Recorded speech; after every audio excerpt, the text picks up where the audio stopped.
If I was an evil scientist, here's an experiment I would conduct. First, I would steal 3 newborn baby boys. Then I'd take them to a facility on an isolated island.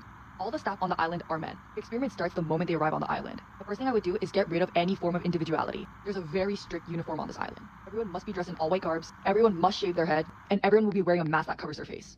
They'll also eat the exact same food, exact same portion. They'll be educated and taught in exactly the same way. They'll also be raised communally by all the staff, and I'll ensure that nobody gets special treatment. I'll also implement a rule that the boys are never allowed to look in a mirror or see their faces, other than a specific designated time. This time will take place on the last day of every month, and they'll be allowed to look at their face for 5 minutes. I'll also make sure that the boys never see each other's faces, and the staff are never allowed to reveal their faces to the boys. I'll do this until they're 8 years old.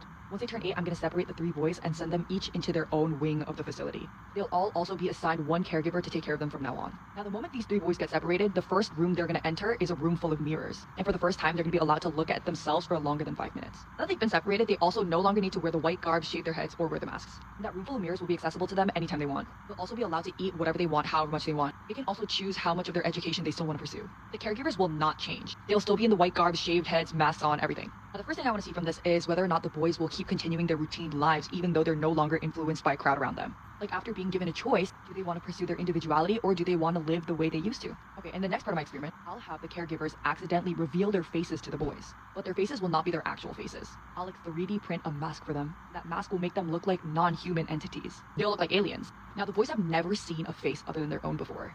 After staging the accident, I'll have the caregiver sit down and talk to the boy. During their talk, the caregiver will admit that he's never seen his own face before, and that he has no plans to ever look in a mirror and find out what he looks like. He'll also admit that the only face he's ever seen before is the boys. Now, remember how I said that the staff will never be allowed to reveal their faces to the boys. Since the caregiver broke the rule, I'll have 2 other staff members come in and remove him from the facility, in front of the boy. And I'll immediately have the caregiver replaced. The new one will never slip up, and he'll never show his face. He'll also never engage in any kind of conversation about what people look like, and he'll never talk about the past caregiver or what happened to him. The thing I want to see from this part of the experiment is how the boy's idea of identity changes.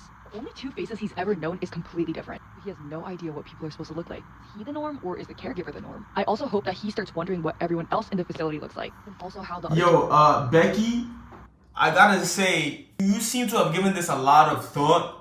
I do not think you should kidnap 3 baby boys and go through with this. You're a very smart young lady, and I feel like you would actually pull this off.